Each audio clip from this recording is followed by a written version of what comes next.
diesem Video geht es um den sogenannten Kammschienenzug und um dieses Werkzeug selber. Wozu nutzt man es? Wie hält man es?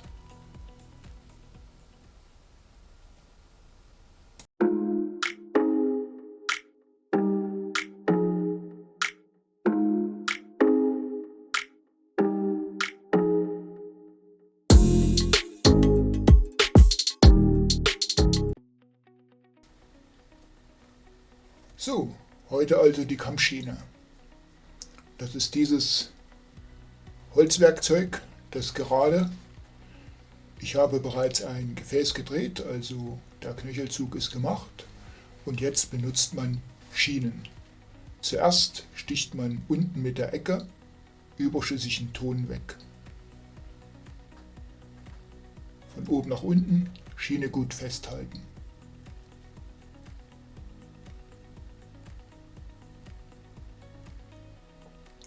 Warum nimmt man so eine Schiene? Zum einen, die Schiene braucht kein Drehwasser. Das heißt, ich bekomme ab hier wieder mehr Festigkeit in den Ton. Ich kann also, wenn ich einfach nur hier einmal dran hochschleifen lasse, Schlicker vom Ton wegnehmen. Zum anderen hat diese Kammschiene auch eine viel kleinere Arbeitsfläche und somit verringern wir den Widerstand. Seine Schiene kann nicht nur bauchen, sie kann auch verjüngen, wenn ich sie quer nehme und etwas schiebe. Das müsst ihr probieren, das ist schwer zu erklären. Aber habt keine Angst. So, jetzt machen wir das schnell wieder gerade. Denn wahrscheinlich erwartet ihr alle, dass wir jetzt mit der Kammschiene einen Bauch ziehen.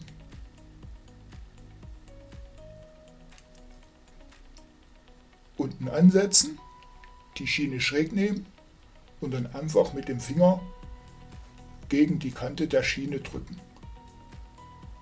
Man kann das beim ersten Mal relativ stark sogar machen. Man zieht hier so richtig hoch und sobald ich den Finger wieder verbinden kann, mit der anderen Hand, in dem Fall mit der Schiene, tue ich das auch. Man darf nicht zu sehr bauchen mit einmal. Ja? Lieber 3 oder 4 Mal, wenn es eine Kugel werden soll, statt zu übertreiben. Ich mache immer zuerst grob die Form und dann schaue ich, wo noch zu verbessern ist, bis es für mich passt. Aber darum soll es heute gar nicht gehen. Es ist einfach, wie fasse ich sie an, wozu nehme ich sie, wie geht es. Am Ende nehme ich die Schiene so flach und steche unten noch eine sogenannte Glasurkante dran. Damit sind wir eigentlich mit diesem Vorgang fertig. Kommen wir hier zu einer Tasse. Wieder zuerst unten wegschneiden.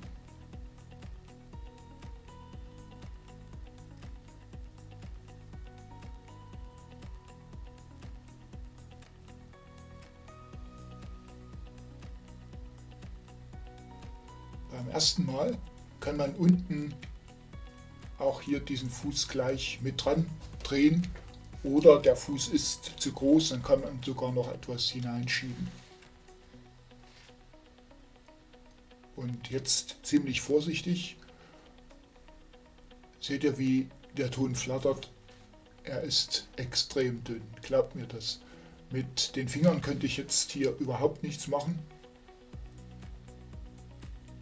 Es sind lediglich 300 Gramm Ton, was ich für eine Tasse nehme, und ohne Schiene käme ich hier überhaupt nicht zurecht. Mit der Schiene kann man auch innen nochmal Wasser holen. Und nochmal immer Stück für Stück nur bauchen.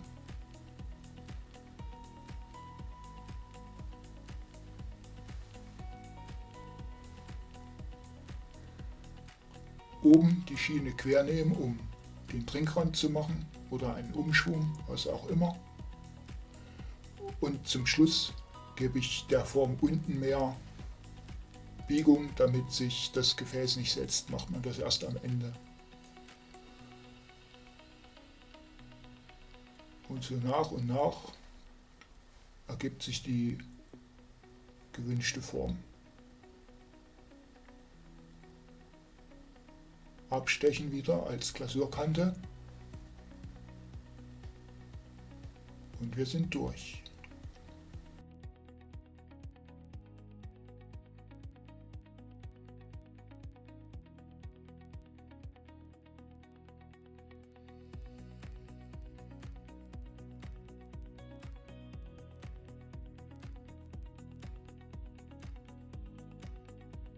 Kommen wir noch schnell zum 12 Uhr Blick.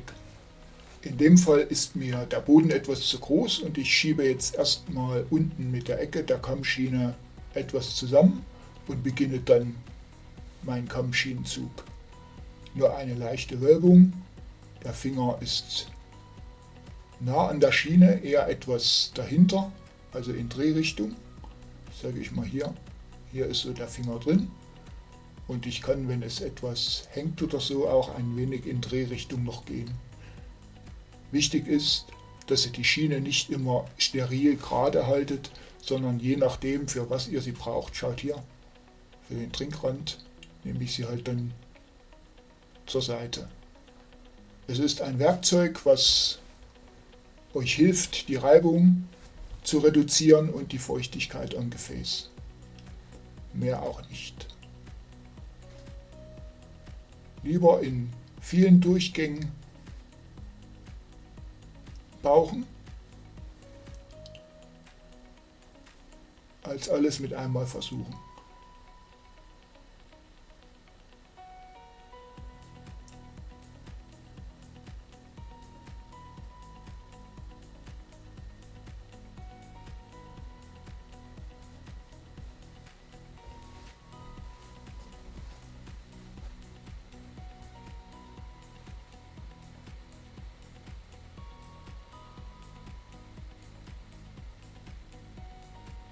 Schön mit Geduld, das ist wirklich eine Übungssache, aber ich glaube, die Züge vorher waren alle schwieriger und der Umgang mit der Kammschiene erlernt sich fast von allein.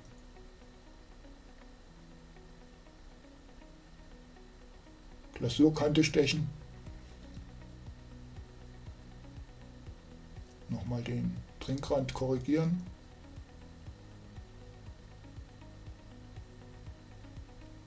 Dann schaut ihr nochmal über die Form, wenn irgendwas nicht stimmt, man kann auch nochmal mit dem Finger eine kleine Beule rausmachen. Wasser wegnehmen. Fertig. Und denkt bitte dran, solange ihr das nicht könnt mit der Kammschiene, fangt nicht mit irgendwelchen Zauberschienen wie dieser hier an. Erst müsst ihr das Handwerk können, bevor ihr zur Kunst wechselt.